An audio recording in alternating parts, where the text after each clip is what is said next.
दोस्तों, supreme court के 1 अगस्त को दिए गए SC/ST आरक्षण पर दिए गए फैसले के प्रति बहुजन नेताओं में आक्रोश है। तो जानेंगे इस वीडियो के माध्यम से बसपा सुप्रीमो मायावती और चंद्रशेखर आजाद व चिराग पासवान इन बहुजन नेताओं ने क्या कहा है। इस वीडियो के माध्यम से आप जानेंगे। दोस्तों, सुप्रीम कोर्ट ने SC/ST आरक्षण के ऊपर एक फैसला सुनाया, कोटे के अंदर कोटा। इस मामले पर मायावती, चिराग और चंद्रशेखर का विरोध क्यों है? दलित सियासत करने वाले नेताओं की दलीलें क्या है? बसपा सुप्रीमो ने कहा कि सुप्रीम कोर्ट ने 1 अगस्त के इस फैसले से 20 साल पुराने दिए गए फैसले को पलट दिया है, जिसमें अनुसूचित जाति एवं अनुसूचित जनजातियों के भीतर किए जाने वाले वर्गीकरण को मान्यता देने से इनकार किया गया था और कहा गया था कि इन जातियों के भीतर उपवर्गीकरण नहीं किया जा सकता क्योंकि ये समान वर्ग में आते हैं। सुप्रीम कोर्ट ने बीते हफ्ते अनुसूचित जाति एवं अनुसूचित जनजाति वर्ग के कोटे में कोटा दिए जाने को मंजूरी दी थी। कोर्ट ने कहा था कि SC/ST कैटेगरी के भीतर नई सब कैटेगरी बना सकते हैं और इसके तहत पिछड़े तबके को अलग से रिजर्वेशन दे सकते हैं। लेकिन सुप्रीम कोर्ट के इस फैसले के विरोध में भी आवाजें उठने लगी हैं। उत्तर प्रदेश की पूर्व मुख्यमंत्री मायावती ने कहा कि उनकी party Bahujan Samaj party BSP supreme court के अनुसूचित जाति एवं अनुसूचित जनजातियों के उपवर्गीकरण की मंजूरी देने वाले फैसले से बिल्कुल सहमत नहीं है। उन्होंने कहा कि SC और ST समुदायों ने अत्याचारों का सामना एक समूह के रूप में किया है और इन समूहों के भीतर किसी भी तरह का उपवर्गीकरण करना सही नहीं होगा। मायावती ने कहा कि आरक्षण में वर्गीकरण का मतलब आरक्षण को खत्म कर उसे सामान्य वर्ग को देने जैसा होगा।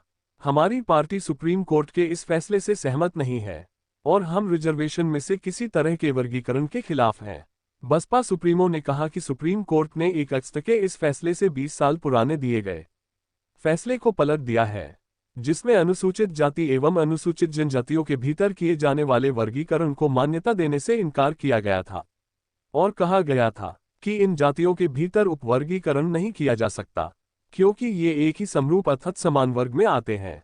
मायावती ने कहा कि अगर सुप्रीम कोर्ट के इस फैसले के बाद अनुसूचित जाति अनुसूचित जनजाति के भीतर उपवर्गीकरण किया जाता है तो इससे मौजूदा समय में लागू आरक्षण के अनुसार सरकारी नौकरियों और शैक्षणिक संस्थानों में अनेक पद खाली रह जाएंगे, क्योंकि जिन सीमित वर्ग की उपजातियों को आरक्षण दिया जाएगा उसमें खाली पद के सापेक्ष उतने अभ्यर्थी उपलब्ध नहीं हो पाएंगे और ऐसी स्थिति में ये बची हुई रिक्तियां सामान्य वर्ग के हिस्से में चली जाएंगी।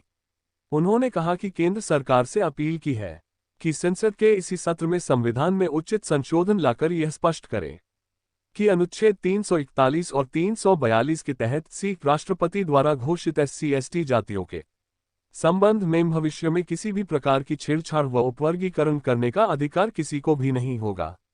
लोक जनशक्ति पार्टी रामविलास के अध्यक्ष और केंद्रीय मंत्री चिराग पासवान ने भी कहा कि उनकी पार्टी अनुसूचित जाति एवं अनुसूचित जनजाति में वर्गीकरण के सुप्रीम कोर्ट के इस फैसले के खिलाफ अपील करेगी।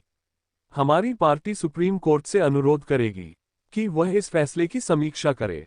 हम अदालत में समीक्षा याचिका दायर करेंगे।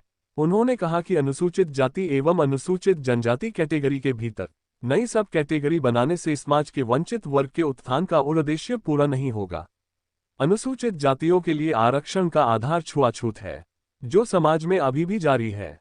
सुप्रीम कोर्ट के फैसले पर आजाद समाज पार्टी के प्रमुख और लोकसभा सांसद चंद्रशेखर आजाद ने भी अपनी प्रतिक्रिया दी। उन्होंने कहा कि जिन जजों ने ये ऑर्डर दिया उसमें SC/ST के कितने हैं, ये बहुत जरूरी है कि अगर आप वर्गीकरण करना ही चाह रहे हैं तो सुप्रीम कोर्ट से इसकी शुरुआत होनी चाहिए। चंद्रशेखर ने कहा कि अगर आपको वर्गीकरण करना ही है तो सर्वोच्च संस्था से ही क्यों ना किया जाए। क्या SC/ST की मॉनिटरिंग की है जो आपने ऑर्डर दिया था रिजर्वेशन में प्रमोशन का? क्या SC और ST का बैकलॉग भरा गया? क्या आपको जानकारी है कि SC/ST को आरक्षण मिल रहा है? उसे क्या आंकड़े हैं? आपके पास आर्थिक स्थिति के क्या आंकड़े हैं? बंद कमरे में बैठकर कुछ भी फैसला ले लिया जाएगा। क्या यह आर्टिकल 341 का उल्लंघन नहीं होगा? दोस्तों, आपका हमारा यह वीडियो अच्छा लगा हो तो हमारे चैनल को सब्सक्राइब करें और वीडियो को लाइक करें और अपनी राय जरूर दें। कमेंट करके धन्यवाद।